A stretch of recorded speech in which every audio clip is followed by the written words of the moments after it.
Hey everyone, welcome back to my channel reaction roast Priyanka. तो कैसे हैं आप सब? मस्त होंगे और मज़े में होंगे। तो चलिए आज की वीडियो की शुरुआत करते हैं और इधर उधर की बातें ना करते हुए सीधे टॉपिक पे आते हैं। और आज का मेरा टॉपिक ये है कि अंशु शुभम ऑफिशियल की एक वीडियो आई है, क्योंकि उनका है एनिवर्सरी, फर्स्ट एनिवर्सरी, शादी की सालगिरह। और वो इस एनिवर्सरी को बहुत धूमधाम से सेलिब्रेट करना चाहती हैं। बहुत दिनों से तैयारियां चल रही है, होटल रेस्टोरेंट बुक किए जा रहे हैं, हमने देखा हुआ है। लेकिन अभी इधर शायद उनकी 2-3 दिनों से तबीयत खराब थी, तो कोई वीडियो नहीं आया। लेकिन कल उनकी वीडियो आई जिसमें कहा कि टाइटल और थंबनेल था। तो उनका एक वीडियो आता है जिसका टाइटल और थंबनेल कुछ इस तरह से है: मुझे अब रोना नहीं आता, क्या एनिवर्सरी में बुला लूँ मायके वालों को?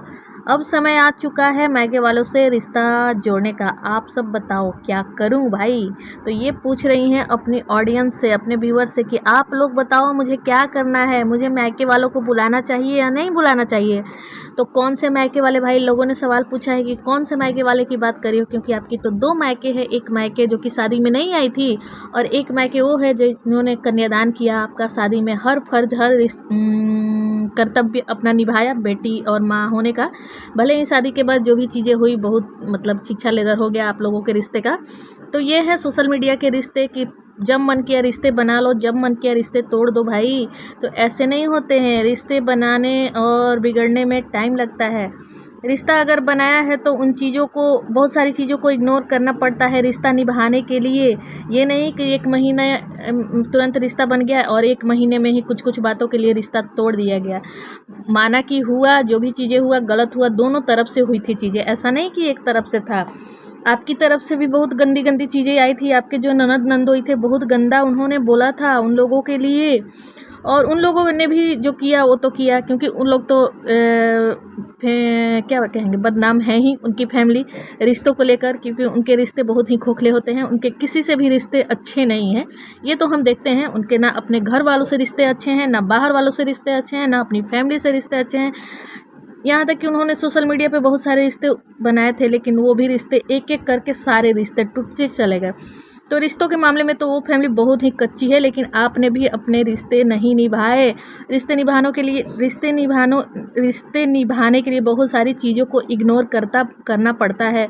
अगर रिश्ता बनाया है, अगर रिश्ता चलाना है तो, और नहीं चलाना है रिश्ता तो बनाओ ही मत। लेकिन आप लोग हो भाई ब्लॉगर, आप लोगों के रिश्ते बहुत जल्दी किसी से जुड़ जाते हैं और टूट भी जाते हैं। अपने फ़ायदे के लिए आप लोग रिश्ते बनाते हो। जहाँ फ़ायदा दिखा वहाँ रिश्ता बना लिया, जब मन किया बुला लिया, जब मन किया झगड़ा कर लिया। जो भी चीज़ें हुई थी वो सोशल मीडिया पे नहीं आती, तो किसी को भी पता नहीं चलता कि आपका रिश्ता बना, बिगड़ा, टूटा, क्या हुआ, कुछ नहीं पता था।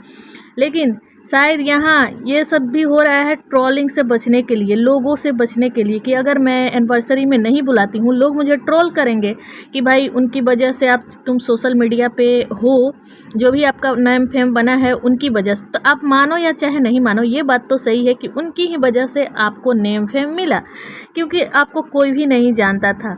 तो थोड़ा सा आप में भी उस टाइम मैच्योरिटी कम थी, या जो भी चीज़ें हुई आप में भी कम थी। लेकिन धीरे धीरे लग रहा है कि आप मैच्योर हो रही हैं। कभी कभी तो लगता है कि कितनी समझदार अंशु है, बातें करती है, कितनी समझदार हो गई है। लेकिन कभी कभी अंशु आती है, तड़कता भड़कता कुछ ऐसा कर देती है, तो लोगों का विश्वास टूट जाता है कि नहीं भाई ये कभी नहीं सुधरने वाली है, ट्रोलिंग होने लगती है। तो ऐसा आप हरकतें करती रहती हैं। तो इस वीडियो में तो आप बहुत ही समझदार, बहुत ही मैच्योर लगी। तो अच्छा लगा कि चलो भाई, पहले जो अंशु थी, मुझे नहीं किसी से रिश्ता नहीं चलाना, मुझे किसी से नहीं बुलाना, किसी को नहीं बुलाना। आपने अपनी शादी में अपने बड़े पापा, अपने चाचा चाची, किसी को भी नहीं बुलाया था, कोई भी नहीं आया था, और यही आपके माँ बाप बने थे। चलो नहीं आए, लेकिन आपको लगा कि नहीं मुझे बड़ों का आशीर्वाद चाहिए, शायद मैं बुलाऊं अपने बड़े पापा मम्मी को तो वो लोग आ जाएं, मुझे आशीर्वाद दें। अच्छी बात है, रिश्ते सुधारना ही चाहिए। गलती जो हो गई, अपनी गलती का एहसास आपको हुआ कि हाँ मेरे से गलती हुई है। मैं चाहती हूँ कि मेरी जो मायके की फैमिली है वो आए। एक बार आप रिश्ते सुधारने की कोशिश करो, शायद वो लोग माफ़ कर दे, क्योंकि छोटी बच्ची हो भाई, बच्ची उन लोगों की नज़र में तो अब बच्ची ही होगी ना, तो शायद वो लोग माफ़ कर दे। अच्छी बात है, रिश्ते सुधारने ही चाहिए। गलती जो हो गई हो गई। और रिश्तों में बहुत सारे उतार चढ़ाव आते हैं हमारे रिश्तों में, ऐसा सबके साथ होता है। ऐसा नहीं कि किसी के घर में नहीं होता है मनमुटाव मतभेद, किसी के घर में नहीं होता है, सबके घरों में होते हैं। लेकिन आप लोग सोशल मीडिया पे हो तो सारी चीज़ें सोशल मीडिया पे ला देते हो, तो इसलिए लोगों की ट्रोलिंग सुननी पड़ती है, सहनी पड़ती है, यही चीज़ें हैं।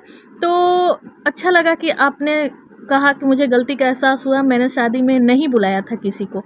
तो थोड़ा सा आप में ईगो वाली भी भावना है कि नहीं मैं ऐसी हूँ, ऐसी ही रहूँगी मैं, लेकिन धीरे धीरे लग रहा है कि आप में मैच्योरिटी आ गई है, अपना अच्छा डिसीजन लिया है कि बुलाना चाहिए। लेकिन फिर यहाँ के लिए आपने क्लियर कट बातें नहीं की, आपने गोल गोल घुमा के बातें की कि आप लोग चाहते थे कि मैं बुलाऊं तो मैंने बुला दिया है, मैंने कार्ड भिजवा दिया है, अभी कॉल पे बात नहीं की हूँ।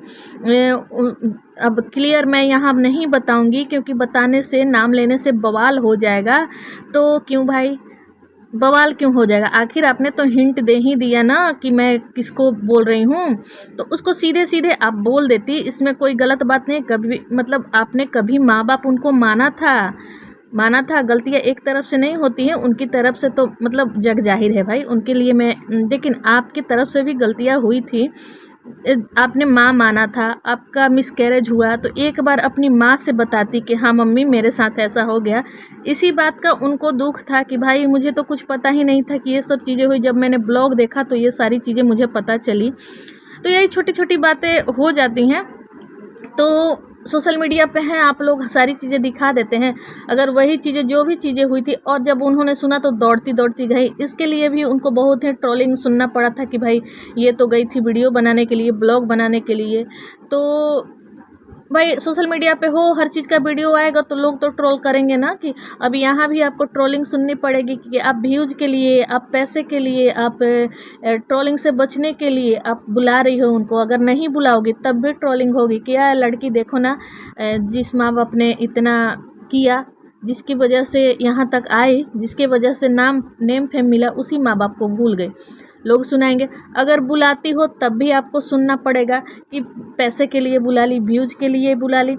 तो यहाँ इन्होंने कहा कि मैंने बुला लिया है, अब आना ना आना उनकी मर्जी है, वो लोग क्या करते हैं नहीं करते हैं। तो ये भी सही है, आपने अपनी जो आपका था गलती का एहसास हुआ कि हाँ मैंने गलती किया था, तो उस गलतियों को आपने समझा कि नहीं मुझे बुलाना चाहिए। और आपकी फैमिली ने भी समझाया कि चलो दोनों पक्ष से जो भी चीज़ें हुई भूलने वाली नहीं है, लेकिन एक बार तुम छोटी हो भाई, बेटी हो, एक बार माँ पापा हैं तो रिश्ते इतनी जल्दी टूटते नहीं हैं। अगर अपना देखो, उनकी फैमिली के कितने उनके बच्चे क्या क्या वो बेटे बहू ने नहीं किया, लेकिन कभी रिश्ता टूटा तो यही होता है, अपना अपना। तो शायद अपना अपना ही रहता है और पराया पराया है। कितने भी आप सोशल मीडिया के रिश्ते जोड़ लोगे, ये रिश्ते टिक नहीं होते हैं अपने, बस नाम के लिए ये रिश्ते होते हैं। तो यहाँ पे आपके जो अपने मायके वाले हैं तो आएंगे तो अच्छा लगेगा, सबको अच्छा लगेगा। लोगों ने भी ये बोला है कि हाँ बुलाओ, उस फैमिली को भी बुलाओ, राज फैमिली को। किसी ने व्यंग भी किया है, मतलब वो किया है कि भाई जो कौन से मायके वाले जो शादी में नहीं आए सीरियसली उनको बुलाओगी, और जो कन्यादान किए उनको नहीं बुलाओगी। और इमोजी है हंसने वाली, भाई तो लोग मजाक भी कर रहे हैं। तुमको आगे बढ़ने का रास्ता सचिन भाई ने ही बताया था तुमको, उनके पेरेंट्स ने तुम्हारी शादी की, कन्यादान किया खुशी से। अगर तुम भी दिल से माँ मानती हो उनको तो ज़रूर बुलाना चाहिए, क्योंकि कितना भी कुछ हो जाए माँ से बढ़कर कोई नहीं होता। वैसे तुम समझदार हो, अपना पुराना हिस्ट्री नहीं भूलना चाहिए। जो आपके बुरे वक्त में साथ दिया वही अपना है, वरना सक्सेस होने के बाद पूरी दुनिया पीछे आने लगती है। ये भी बात सही है भाई, इनके बुरे वक्त में भले ही अपने फ़ायदे के लिए, इनकी वजह से उनको भी फ़ायदा हुआ था, उनको भी व्यूज आए थे, जिसके लिए उनको ट्रोलिंग भी मिली थी कि शादी किया तो उसके लिए पैसे उनको मतलब मिले, ये हुआ वो हुआ। और इनको तो बहुत फ़ायदा हुआ भाई कि अगर ये उस फैमिली से नहीं जुड़ती, वहाँ से इनके रिश्ते नहीं जुड़ते तो इनको कोई जानता ही नहीं था। तो दोनों को फ़ायदा हुआ, ये नहीं कहूँगी कि एक को ही फ़ायदा हुआ। तो राज फैमिली में सभी को ना बुलाना चाहती हूँ तो माँ बाप को बुला लेना, उनका बहुत बड़ा हाथ है, उनके पीछे कन्यादान है किया है, उनको मत भूलना चाहिए। आपको ज़िंदगी की हर खुशी मिले, नहीं भूलना चाहिए तुमको। मायके वाले पहले कहाँ थे, सिवान से मम्मी पापा, सचिन भैया, भाभी, प्रिंस भाभी को बुला। ये सारी जो ऑडियंस है वो है ऑडियंस, उनकी ऑडियंस है जो अभी इनको कमेंट कर रही है कि उन लोगों को ज़रूर बुलाना। तो ठीक है भाई, आपने बुलाया है, बहुत अच्छा काम किया है कि फिर से रिश्ते सुधारने की कोशिश की है। और अब वो आते हैं नहीं आते हैं उनकी मर्जी। अगर आए भी तो मुझे लगता है कि इन सब चीज़ों को आप लोग रिश्तों को संभालना सीखो कि अगर आए भी कुछ कमी, ऊंच नीच, उतार चढ़ाव, मतभेद हो भी तो उस चीज़ को सोशल मीडिया पे नहीं लाओ और अपना ऑफ कैमरा ही सारी चीज़ें सुलटा लो। और रिश्ते निभाना है, नहीं निभाना है, लेकिन जो रिश्ते बनाओ उसको अच्छे से निभाओ। ये नहीं कि मिनटों में जोड़ दिया रिश्ता, मिनटों में तोड़ दिया, ऐसे रिश्ते नहीं बनते हैं। और रिश्ते निभाने के लिए बहुत सारी चीज़ों को इग्नोर करना पड़ता है। तो मुझे लगता है कि अंशु थोड़ी सी अब मैच्योर धीरे धीरे हो रही है, क्योंकि पहले जब इसकी शादी हुई थी तो ये भी ससुराल में थोड़ा सा तड़ंग भड़ंग करते रहती थी, ये वो करती रहती थी। लेकिन अब धीरे धीरे शायद एज के हिसाब से मैच्योरिटी आती है। तो भाई ऐसे होते हैं इन लोगों के, ब्लॉगरों के रिश्ते। जब मन किया जोड़ लिया, जब मन किया तोड़ दिया। तो यहाँ सब लोग अपने अपने फ़ायदे देखते हैं। तो यही सारी चीज़ें हैं। तो वीडियो करती हूँ एंड फिर मिलती हूँ अगली वीडियो में। तब तक के लिए bye bye, take care guys.